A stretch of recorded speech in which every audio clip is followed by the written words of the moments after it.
Midnight there, when witnesses say they saw a huge fireball falling to earth. ABC's Steve Shepard has details on the worst plane crash in 2.5 years. Passengers and crew were aboard Lauda Air Flight NG004, believed to be a Boeing 767, when it crashed in Thailand shortly before midnight Sunday local time. Witnesses say the charter jet en route from Bangkok to Vienna exploded in midair and fell to the ground in Thailand's Suphanburi province northwest of Bangkok. At least 8 bodies have been recovered by authorities, and it is not expected that there will be any survivors. Lauda Air, owned by former race car driver Niki Lauda, is Austria's leading charter airline. In Vienna, Lauda Air authorities had no comment on the crash, and officials in Thailand were also unwilling to discuss the accident.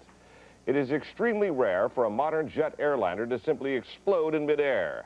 Therefore, if witness accounts are correct, it seems likely authorities will be looking at terrorism as a possible cause of the accident. Steve Shepard, ABC News, Washington. In South Africa, tens of thousands of Zulu warriors gathered to hear their king attack Nelson Mandela's African National Congress. Intertribal violence has left thousands dead. The ANC has withdrawn from power-sharing talks, and the Zulus are far from ready to lay down their weapons. Don Kladstrup is in Johannesburg. They called it a peace rally, but it looked and sounded more like war. 40,000 Zulus, armed with spears and other traditional weapons, listening as their king accused the ANC of waging a vendetta against Zulus. He who attacks the Zulu nation, he said, attacks me. Pleading for an end to the fighting, King Goodwill Zwelithini said the ANC is to blame for most of the violence. It is not the carrying of cultural weapons that leads to death and destruction. It is the AK-47 that is responsible for death. He said the ANC's call to ban the carrying of cultural weapons, namely spears, was an insult to the manhood of every Zulu man. We carry them for pride, but not to kill. Too often, however, they are for killing, as tribal hatreds, fueled by political and economic differences, erupt without warning. The government has now banned the carrying of spears in areas of unrest, but the ANC says it should be nationwide and extended to rallies like today's. If the day proved anything, it was how far away from genuine peace this country is. As thousands of Zulus left for home, hundreds of police and army units stood by in case trouble erupted, fearful that it's only a matter of time before it does. Don Kladstrup, ABC News, Johannesburg. Still in Africa, Ethiopia, there are reports the entire Ethiopian Navy, 12 vessels in all, has fled to safe haven in Yemen across the Red Sea. This to escape rebel forces who now control all the ports.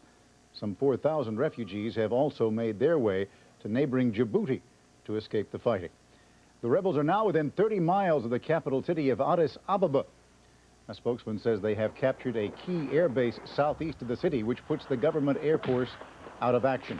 The rebels say they will not enter the city, waiting to see if U.S.-sponsored peace talks are successful.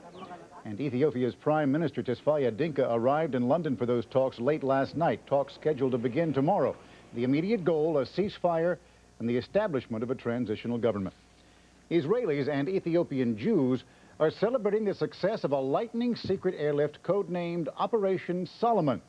Nearly 15,000 refugees taken to Israel in less than a single day. At one point, 28 transport planes were in the air.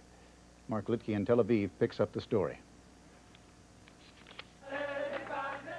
It was hard to tell who was more excited today, the Ethiopians or the Israelis. For the refugees, there were reunions with families who had fled years before, and the obvious relief at having escaped civil war and famine. For the Israelis, there was an overwhelming sense of pride at having pulled off the lightning rescue mission. This is another miracle occurring in Israel. It is why Israel was created, to bring home the Jews from throughout the world. As the Ethiopians settled into government housing centers, Israeli volunteers handed out donated clothing, taught mothers how to use bottles, and gave Hebrew lessons to children.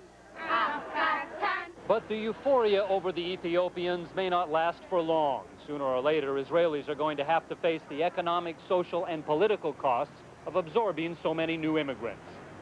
Despite their Jewish heritage, many Ethiopians who've been here for years say they still have not found jobs or acceptance. There are also 250,000 new Soviet Jews here looking for work. And Palestinians are furious that Israel is settling some new immigrants on occupied Arab land. So while you have here a massive transplantation of Jewish communities from all over the world, on the other hand, you have a corresponding uprooting of Palestinians from their land. But if the Israelis are concerned, they were not showing it on this day. This was a day to celebrate another exodus of Jews to what they believe to be the promised land.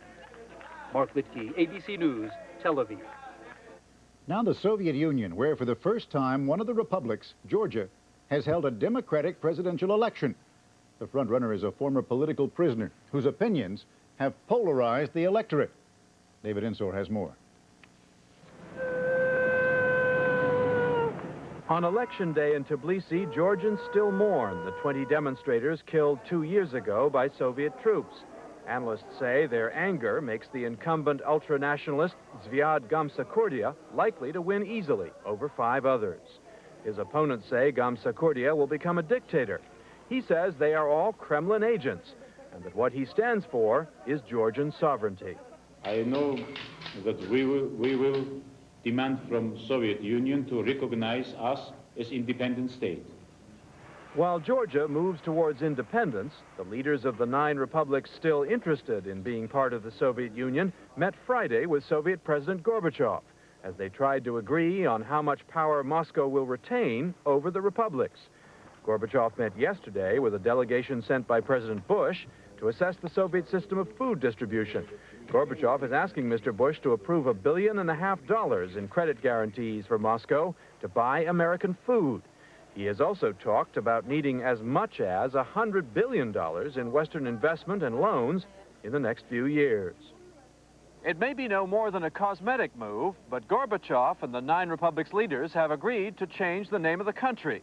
It will still be the USSR, but that will stand for Union of Soviet Sovereign Republics. The word socialist will be dropped. David Ensor, ABC News, Moscow.